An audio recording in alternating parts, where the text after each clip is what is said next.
Good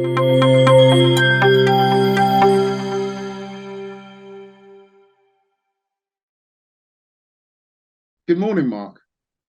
Morning, John. How you doing? Not bad, thank you. It's a Friday and absolutely looking forward to recording your CTO News Thursday vlog episode and learning more about you. And yeah, so absolutely great. Excellent. Well, I hope I can add some value. Excellent. All right. So, Mark, please can you introduce yourself? Yeah, sure. So I'm Mark Davis. I'm an interim IT director, interim CIO, etc. I've been doing senior management for the last 12, 13 years. And before that, I was doing every techie job you could possibly do in IT. So that's me. Excellent. So, like you've just said, you're an interim at your current role. And just to go back a bit, you've been working in IT since the age of 9, and Yeah, I did mention that. Yeah. yeah, yeah, you've had an interest since the age of 9, shall I say? And you've led, as you've mentioned, such roles such as CTO, CISO, CIO. So, what's been your drive when parachuted into organisations to solve their technology challenges? I think there's a couple of things really. I mean, I did start very young. When I started, IT wasn't really a thing. It was called data processing, and computers were huge, great, big things, water cooled, and used for accounts and finances and stock control and all that kind of stuff. So I grew up in the microprocessor age and through the PC as it developed. And I guess I saw it explode really, and with that explosion, there came lots of people that wanted to get involved with it, like myself. Um, but yet, no matter how technical people tend to be, there's no real formality about IT. You know, if you've done it and you've done it for 20 years, you could be an expert. You could be deemed an expert. You know, nobody really knows whether you are or you aren't. I guess the same's true for me. And therefore, I think every IT department tends to have a varying mix of skills, mindsets, abilities. It's not like a legal team where everybody's been to law school and you can kind of measure everybody and you know who's who and what they do and how it works. So with IT, you can get a real varied selection of output and ability. And so what drives me when I go somewhere is that I'm always same thing as when I was probably quite young, really, is the curiosity to learn. I love learning when I go somewhere, but I also like to see things done in the most effective way possible. And quite often you'll see people or teams operating in a way that you think, why the hell have they done that? It's like, it's just. Now, sometimes they've got a really good reason and I buy into it and go, actually, I see why you do that now. That's fine. So the key, I guess, is uh, not jumping to conclusions and not assuming that because I've seen 1,000 companies do it this way before, that this new company is doing it wrong. They actually might be doing it the best way for them. And so it's about improvement. It's about curiosity. It's about wanting to help and change things. And perhaps fundamentally, it's about education. Often when you explain to people different ways or different things, a light bulb goes on. And so but you can't do it arrogantly. You can't say, oh, you've got to do it this way. You've got to let people learn themselves and let people realize themselves that there's a different way. So yeah, it wasn't really a straight answer, that was it? But it's multifaceted. I think it's not just one thing that floats my boat when I go into somewhere. Brilliant. And that's absolutely fine. I think, like you said, it is a multifaceted environment and you're not quite sure what you're going to land, how you're going to land, should I say. So there's a lot of No. figuring out, you know, Mm. absolutely. All right. So as an interim, you've just finished working at Strata Service Solutions. And as I've understood, they support the likes of East Devon District Council, Exeter City Council, and Teignbridge District Council. Yeah. In what capacity does Strat Service Solutions support those three local authorities? Okay. So it's Strata, which with an A on the Strata, end, but it's fine. It's fine. yeah. And I think it's meant to be a clever name in that it was created about 8 years ago, and it's a shared service, but it's a separate legal entity. each of the councils is a shareholder, and I think it's meant to be like layers. It's sort of that, you know, it's multi-layered, which is why it's strata, I think. And effectively, it's the outsourced IT department, but they've outsourced it to themselves, if you like. So Strata's an arm's length company, but is there to provide IT services to all three councils. Um, and I think in some ways that's its success and it's to its detriment. So it does a fair job at providing IT function, but I think by calling it a separate company and a separate name, it allows the councils to see it as a separate entity, and therefore you lose some of that team camaraderie because it's a bit of us and them. So I don't think that helps. And I think these days, nobody wants an IT services company. They want a business solutions provider or a business solutions partner. It just happens that the companies I work with do that using technology. And I think that's where Strata needs to move to now, is that they are much more seen as the business solutions provider who provide solutions using technology. Absolutely. So in terms of shared services, you want consistency, you want to, whether it be have the same sort of service levels, in all your environments. But as you quite rightly said, in today's environment, you do need business solution providers. You do need, environments where they're going to look at, what's the feasibility of using AI, ML to better improve, whether it be resident experience, productivity within local authority. So absolutely understood sort of the use cases there. Okay.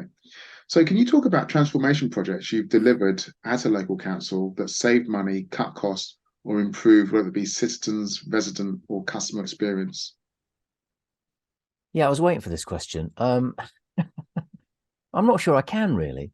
Now, the reason I say that is because many councils, and fortunately or unfortunately, I've worked for quite a few councils. I've also worked for a lot of blue chip and corporates. And there's commonalities between both and differences between both, obviously. But I think many councils do treat their IT department as that IT services company or the IT services department.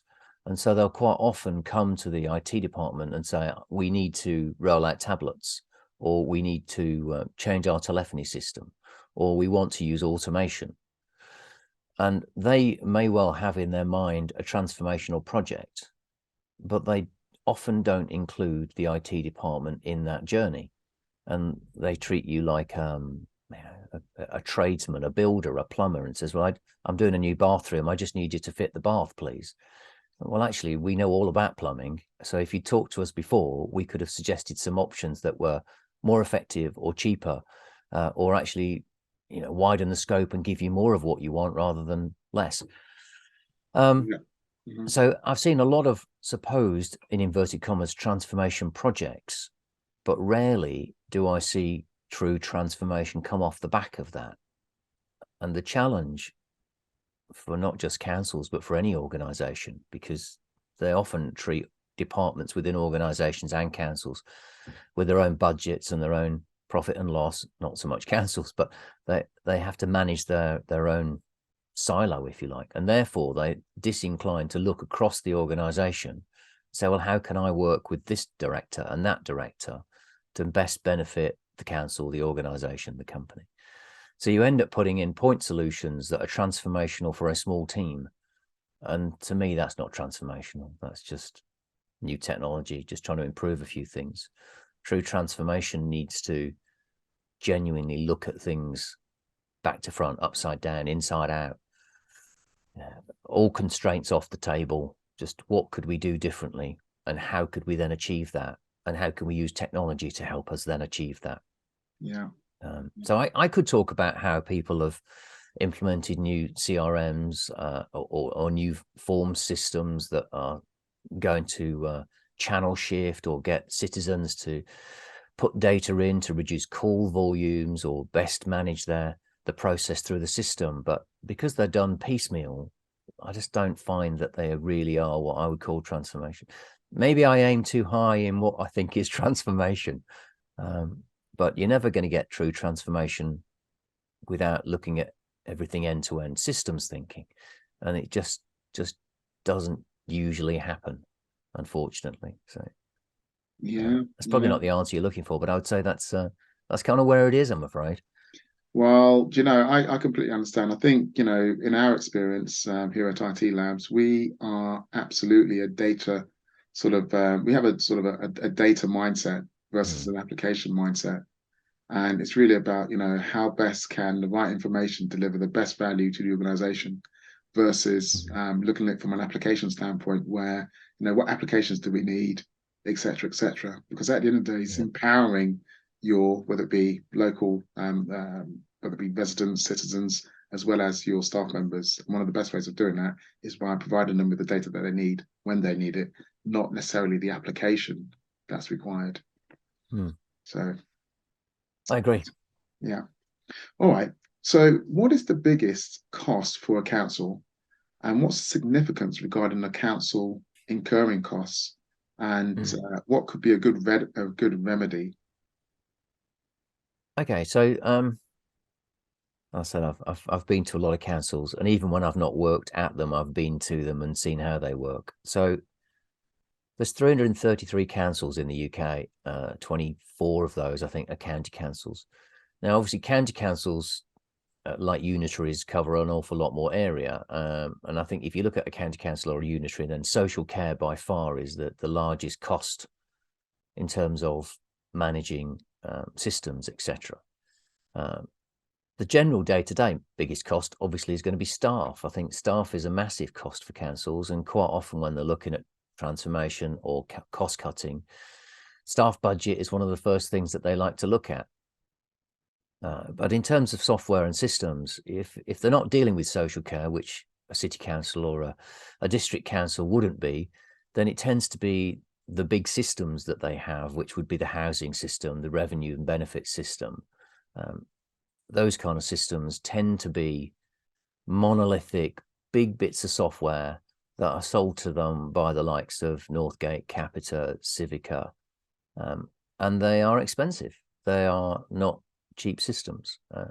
There will be, hundreds of thousands of pounds per year to either run or operate or license, and it's an ongoing cost. And unfortunately, many of them are tied to regulatory changes that need to come in each year or at different times throughout the year. And so therefore they're dependent on having updates to those. Um, they're the things I feel are a bit of a millstone around the neck in terms of costs. Because again, if you could be truly transformational, then um, I think there's options that could be done. Um, Absolutely. No, yeah, I agree. I agree. And that's quite interesting because we then go to our next question, which is why should councils avoid developing software in-house and share yeah. more? Well, I know, and I was thinking because I had an idea of what questions you were going to ask me, and I didn't want to slide into this question, but Yeah, I think there are times where councils might want to develop, but in general, again, councils that do have development teams, and most councils have some form of development team, whether that's simple. I don't mean to denigrate that, but web developers who have grown up over front end scripting and HTML, etc., or whether they've got into some kind of pure script language in terms of Python um, or whether they've got proper code. I shouldn't say that, should I? Sorry, I come from a no, coding background. that's all Years right. ago, I That's okay. started as a developer, and therefore, to me, C, C++, C sharp, um, it is proper, but it isn't. All languages are sophisticated these days. The amount of things you can do with them is incredible. Yeah, And you often need to know 5 or 6 languages just to write one thing. So I don't mean to say proper languages, but if they have that development team, then I've found that their first port of call is, well, we can develop that. So, well, no, hang on, stop. You don't want to do. Is there another way? Is there a way that we can buy a piece of software that's cost effective? because we'll get support, we can manage it more effectively. It has a start and an end. It starts when we buy it and it ends when the license runs out or we decommission it. Software often doesn't end, because I've seen developers say 5 years down the line, well, we can just add a bit more to this, or we just tweak that, or we can make this do that as well. I mean, even off the shelf software does multifaceted things. They'll do, every piece of software, especially if it's a big one, will do some kind of document management. Everything will do some kind of records management or case management or CRM type system. There's always a bit of something in it. So you end up with half a dozen different solutions doing the same thing anyway. So why would we want to write our own? It's just a nightmare. I just think if we have a development team, then for me, development is the last port of call, not the first. You need to buy or integrate or do something else somewhere. And the development team perhaps should be doing the glue, the middleware bits, the things that are, we need to convert data from here to here. Okay, well, that sounds like we're not going to buy that. Why don't we write a piece of something that will convert the data or connect this piece of software to that piece of software? That sounds fair, because it's unique and it's bespoke to us and you're not going to buy it. Yeah. Although there are many things that will do that. But even though development runs deep in my blood, I cringe when I see there's a group of developers and they want to develop everything. If you go to a carpenter and ask him to make you a kettle, he'll want to make it out of wood. Very true. It's you ask the wrong person the wrong question, and you'll get the solution they want to give you. And developers always want to write something. It's not always the way. Yeah. Now, the flip side to that is that I think there's an opportunity for certainly all the councils in the UK to have a shared code repository. So those that do have developers, they write it with the end in mind that I'm going to share this with everybody. So it's available. It's it's free. Any council can use it, tweak it, download it. Now there is a project in train at the moment between some councils where they're trying to write an open source version of a revs and bends system. And I think there's some merit in doing that, because if every council is already paying, 333 councils, if they're all paying £150,000 a year to one of the big companies for a revs and bends system, that's a lot of money. If we can write and properly write that's supportable, manageable, usable, meets all the business needs, a piece of open source software that can be maintained well and given to every council, then we're not talking about a few pounds to save. We're talking about millions and probably tens of millions that we will be saving. So I think there are merits for writing things, and there's definitely merits in sharing things. Yeah. I But 100% agree with you. And development's last port of call for me in general, though. yeah, yes, that's fine. That's fine. Currently we're involved in sort of discussions looking at creating a procurement platform that is available and made available, especially for those whether it be smaller local authorities or social housing landlords that may not have that capability. It enables them to potentially have a proper environment to source frameworks that will benefit the needs of residents or the needs of the business in terms of acquiring stock or resources or whatever provisions that are needed. So absolutely merits in sort of sharing across, whether it be local councils and housing associations as well. Brilliant. Okay, so how have you been able to differentiate front end, i.e., at East Devon District Council and at Exeter City Council and at Cambridge Council, the application systems, whilst consolidating the back end? So how have you been able to differentiate the front end applications versus the back end? I'm smiling because I think that's the goal, isn't it? I've said it to the chief execs that I think the way it needs to operate is that they almost operate as one council, as a unitary council in many ways. They're all the same. But we just operate them as different divisions within the same company.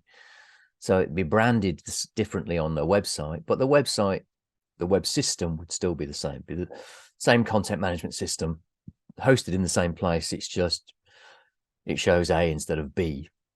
But that's a different or difficult ask, I would say. There are some things where we've used the same software, uh, but they'll want to use it in a different way. So it'll have to be a different instance of that software. There'll be some times when they want to use the same software, but they want a different process. So our business process doesn't match the process that they use. We need 15 steps and they only need 5 steps. It's like, well, do you think we could change the process? Oh, no, that would be probably too hard to do, I think. So, which goes back to my other answer earlier, which is to be truly transformational. You've got just lift it up a level and say, well, I don't care that yours is 5 and they're 15. How can we make it the same? What would Yeah, it take to make that happen? So no, there isn't a great deal of success in terms of commonality on the back end, and differentiation on the front end. There are some systems, as I say, that are shared but are done differently, or instances, multiple instances.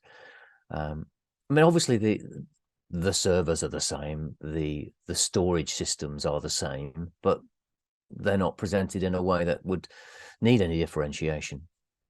So there's some hardware integration and consolidation, but the application consolidation is a lot harder.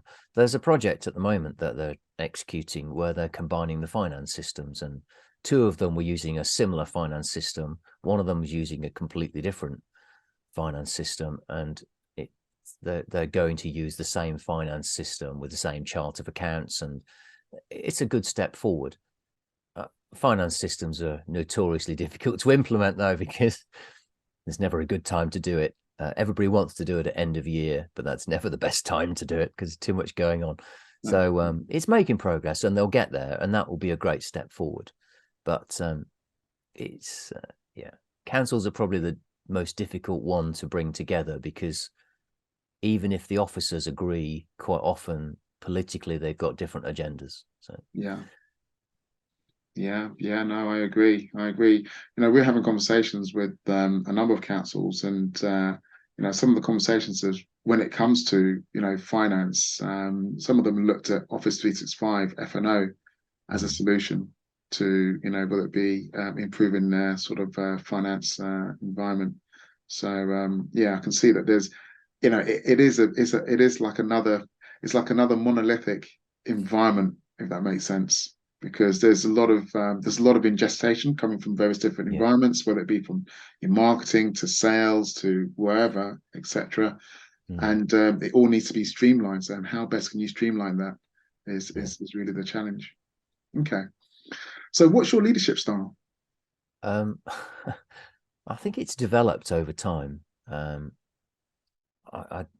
early on in my career, I spent time with various different managers. Some were inspirational. There was a particular instance where I was with an individual who would get things done, but it was very much shouting. And I think, as Gordon Brown used to do when he was Prime Minister, was what's called the hairdryer treatment, where you'd stand in front of this individual and he would just bellow at you and shout and just, yeah, it's almost a comedy moment, really. Yeah, not a pleasant moment and not a great work environment. And I think I probably adopted some of that at that time, because you got results, but nobody liked it. And I think I've learned that that really isn't the way. It really, No, really isn't the way. no, Um, even no matter how stressed things are, or how precious the project is, there's always a different way. And my style these days is probably quite relaxed. Um, I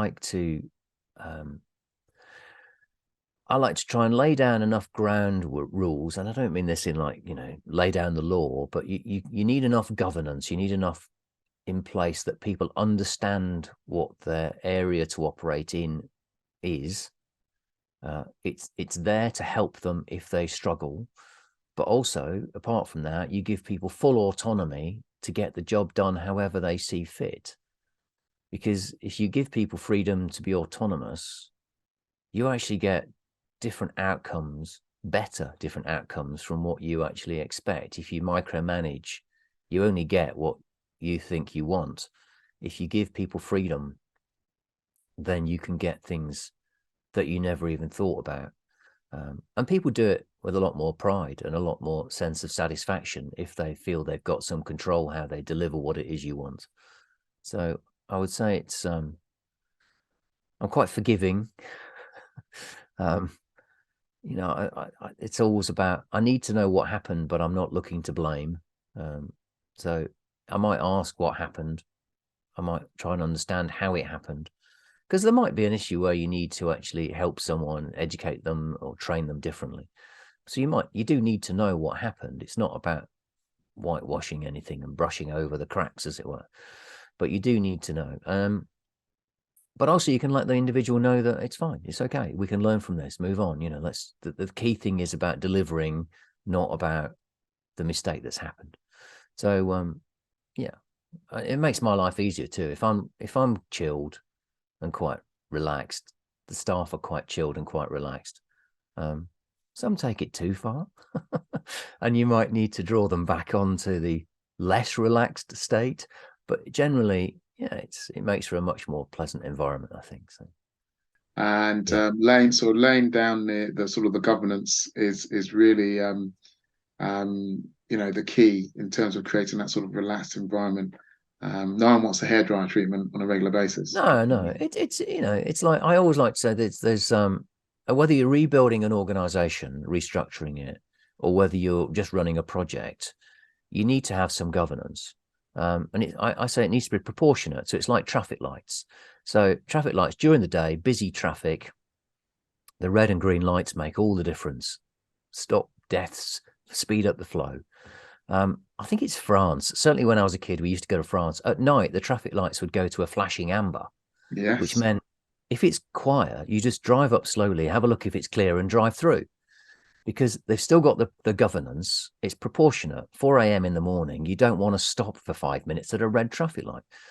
So I think that's what governance should be. It should be proportionate and flexible to Yeah, speed things up and help control. So, absolutely true. Absolutely true. Brilliant. Okay. So what do you do to stay current with technology? um, well, let's short potted stories. I think when I was a developer, which is what I was in my early career, I used to find it was really challenging that as a young person, you have a lot more free time. You don't have a family and all the commitments. And so you can go home and you can keep cutting code and developing and learning and testing and trialing and try a new development environment, install a new server system and see how that works. So you just naturally stay up to date. But I found that as you get older, if you haven't got version 9.2 on your CV, people go, well, we need the latest version, mate. I'm sorry. It's like, yeah, but I've been doing it 20 years. So they really, it's kind of a weird thing in the job market. They want the person with the latest technology, even if they've only got a year's experience. So it used to drive me mad that I had to stay up to date. And I think I probably started not staying up to date deliberately, because technology, whilst it changes specifically, the principles don't change at all. You could Absolutely. explain a new piece of technology to me I've never seen, and within a few minutes I'll completely grasp it, because there's only so many ways technology can work, well, unless you're talking quantum computing. Having said that, I obviously do need to stay up to date. So I tend to I watch the occasional webinars, I read white papers. These days, YouTube is a great one, isn't it?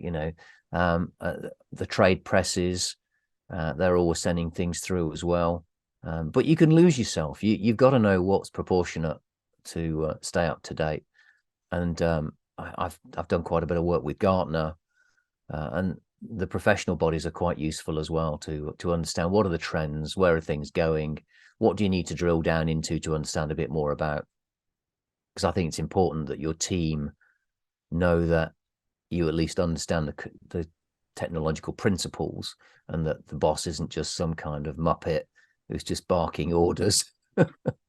They need to have that technological respect for you, I think. So Yeah. so it's important to stay up to date, but I don't go down to the nth degree these days. So. So, Mark, which technology most interests you? Ooh, that's difficult, isn't it? um I can't say that there's one specific thing these days. I can think of something, but it's not a technology. So I mean, AI looks great. It looks really interesting. I love a challenge, and love to be curious. So I like to understand things. I like to understand things I think I can't understand. So I said earlier about quantum computing not being straightforward.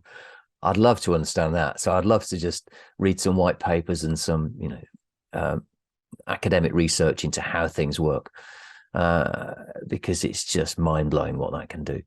But I guess if there's one thing that's consistent throughout my career that probably excites me the most, and it sounds dull for most people, it won't for you, but it's data. I absolutely love data because what being someone who solves a lot of problems, and throughout my career, I have been parachuted into places to solve problems. The data has the answer. It's always in there somewhere. You just have to know what you're looking for. Now, that could be something that you find quite quickly, or it could be something you have to write some things to manipulate the data, or look at it for days on end, and work through it, or work through a networking protocol, or decode a stack trace on a piece of software. But the data is there. It has the answer. And I love that data is so key all the time. So the idea these days that everybody's using big data, data lakes, data warehouses, it's there's so many things you can do with it. And I like the idea of extrapolated data. So we know two pieces of data, but we can actually infer a third piece of data from those two pieces of data. And if we have multiple sets of two pieces of data, we can not just extrapolate that third, we can predict that third over time. So we can start to see things that don't exist in the data we have just from the manipulation of the data we've got. And I think that's powerful. I love that. It's it's dull when you're sitting there with a file full of printouts of data. And sometimes I've gone through hex, hexadecimal, and worked things out, whether that's encryption or networking, as I say, or stack traces. And it just looks dull, but sit there and I get so excited with it because it's a real challenge and a real problem. And I love a good problem.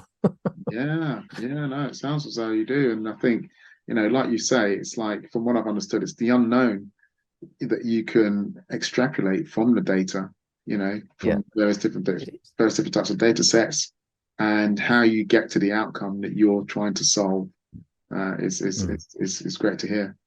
Brilliant. All absolutely. right. So, what do you do outside of work in your spare time? How do you relax, and what does it Um, look like? so I have four children, so I don't have spare time. um, but the time that I make for myself is like, what do I do? I guess I, I don't get a lot of sports in or anything like that. I'm very much more. I'd rather sit and read, or sit and research something and learn something, or have a problem to solve. I'm quite handy, so I will always try and I'll be fixing something or making something. Mhm. But in terms of hobbies, I guess I love photography. I've done photography since I was a teenager, and I do that quite a lot. Um, and I like F1. So I don't do ball games. I don't do any of those sports. Don't watch those, but give me some F1. Yeah. Because what's not to like about F1? It's fast, it's exciting, there's adrenaline, it's money, it's glamorous places around the world. I mean, who wouldn't want to be sitting there doing that instead of being out on a cold pitch in the winter, kicking a leather bag around? No. So, Absolutely. No, I hear you. I hear you. And have you been to any of the races, or is there any I've location I've you I've done the watched? British Grand Prix. Yeah, it's not that great because you forget that just like when you go to a football match, you don't get to see the action replays necessarily, or all the extra stuff from the commentators. So when you go to Grand Prix, a car flies past and you go, who was that? Who was that? What? There's no replay. There's nothing. So you Yeah. don't, if a car doesn't come past again, you don't know, is it in the pit? Has it gone off? Where is it? What's happened? Um, so unfortunately, I'm an armchair sky viewer who watches it there because You can travel around the world really quickly and rewind. Yeah, yeah. Do you know what? Yeah. I'm I mean, exactly the same. yeah, After you, please. it's After you. no, no, it's fine. I was going to say with enough money and time, yeah, absolutely. I'd helicopter into them. I'd be on the pit lane, but we're talking serious money for that. So Serious Becca. You do a Schumacher, as they say. yeah, yeah. I mean, I love the pit walks that they do when they just before the race, and you can see all the great and the good, and the rich and the famous, and Yeah, some of them I didn't even know you liked F1, and they don't. They've just been invited. What a yeah, waste! It's like, give me that ticket. I'll be there. yeah, yeah. I must say, one thing with F1 drivers is that they always seem to look in good shape after Oh, the, they do. Yeah, when their career's finished. They always look like they look after themselves, they eat well, and they look well. So whatever they're doing, they carry it on after they've retired. I know from what I can see. absolutely. Well, I think having 100 million in the bank probably helps them. So Yes, yes, yes. No, very it's true. like I'm always staggered when if we go, oh, that actor, he's always in really good shape. Yeah, because he spent 6 months being paid to be in the gym before the movie. That's why. Excellent, excellent, excellent. No, very true, very true. Brilliant. Well, Mark, that really brings us to the end of our CTO News Thursday blog series.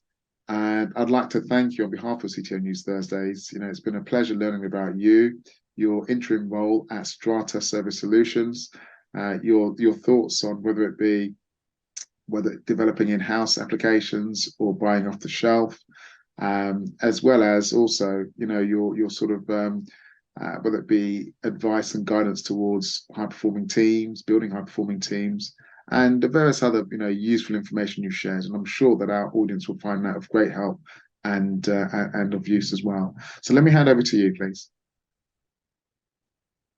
Oh, well, I didn't know that was coming. I thought you were just going to say goodbye. We don't do that at CTO News Thursdays.